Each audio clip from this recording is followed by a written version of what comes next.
Doctor Shivaram Karanth layout, ಹೊಸ ಬಡಾವಣೆ, ಕುಣಿಯಾಗ್ರರ ವ್ಯೂ ಪಾಯಿಂಟ್.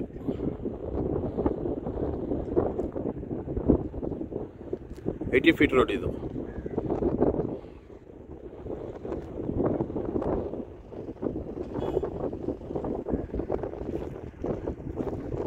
ಇದು 80 ಫೀಟ್ ರೋಡು, ಗಾಣಗಿರಳ್ಳಿ. ಆಮೇಲೆ ಅದು ಅಪಾರ್ಟ್ಮೆಂಟ್ ಬಂದು ಚಿಕ್ಕಬಾಣವರ ವ್ಯೂ.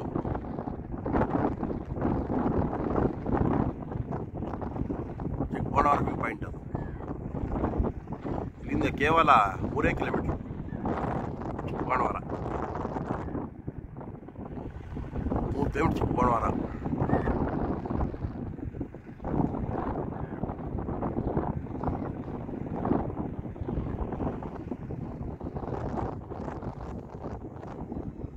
ಆಶ್ರಯ ಯೋಜನೆಯಡಿ ಅಪಾರ್ಟ್ಮೆಂಟ್, ಕರ್ನಾಟಕ ಸರ್ಕಾರ. ಕೇವಲ 11 ಲಕ್ಷ, ಸಿಂಗಲ್ ಬೆಡ್ರೂಮ್ ಅಪಾರ್ಟ್ಮೆಂಟ್. ಬೇಕಾದವರು ಅರ್ಜಿ ಹಾಕಿ ಸರ್ಕಾರದಲ್ಲಿ ತಗೊಳ್ಳಿ.